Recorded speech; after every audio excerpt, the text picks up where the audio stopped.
Big Boss Malayalam season 7 live update ആണ്. ലൈവിൽ അനുമോളും പ്രവീണും സംസാരിച്ചിരിക്കുകയാണ് കേട്ടോ. ആ ഒരു മഞ്ഞ സെറ്റിയിൽ കിടന്നാണ് സംസാരിക്കുന്നത്. അനുമോൾ ഇപ്പോൾ ഭയങ്കര ഉഷാറായിട്ടുണ്ട്. ഇത്രയും ദിവസം കുറച്ച് സങ്കടവും കാര്യങ്ങളൊക്കെ ആയിരുന്നു. 2-3 ദിവസമായിട്ട് ഡൗൺ ആയിരുന്നു. ഇന്നലെ മുതൽ ആൾ ആക്റ്റീവ് ആയിട്ടുണ്ട്. ഇന്നിപ്പോൾ പ്രവീണൊക്കെ വന്നപ്പോൾ ഒന്നും കൂടെ ഒന്ന് ഉഷാറായിട്ടുണ്ട്. അനുമോളാണെങ്കിലും പറയുന്നുണ്ട്, പ്രവീണ് നിന്നെ ഞാൻ ഒരുപാട് മിസ് ചെയ്തിട്ടുണ്ടായിരുന്നു. നമ്മൾ തമ്മിലുള്ള കോംബോ ഇവിടെ എല്ലാവരും പറഞ്ഞിട്ടുണ്ടായിരുന്നു, ആദില നൂറെടുത്തൊക്കെ.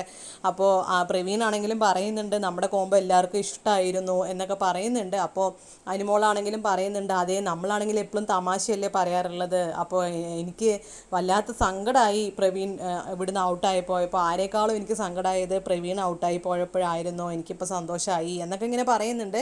അതായത് ഇന്ന് ഫുള്ള് അനുമോൾ കൂടുതൽ ടൈമും സ്പെൻഡ് ചെയ്തിരിക്കുന്നത് പ്രവീണുമായിട്ടാണ്. കൂടുതൽ സംസാരിക്കുന്നു. ഇപ്പോൾ ഗെയിം കളിക്കുകയാണെങ്കിൽ അടുത്ത് ചെന്ന് നിൽക്കുന്നു. കൂടുതൽ ടൈമും പ്രവീണിൻ്റെ അടുത്താണ് ഇപ്പോൾ അനുമോൾ സംസാരിക്കുന്നത്. അങ്ങനെ ആ ഒരു പ്രവീൺ അനുമോൾ കോംബോ ഈ ലാസ്റ്റ് ദിവസങ്ങളിൽ തിരിച്ചു വന്നിരിക്കുകയാണ്.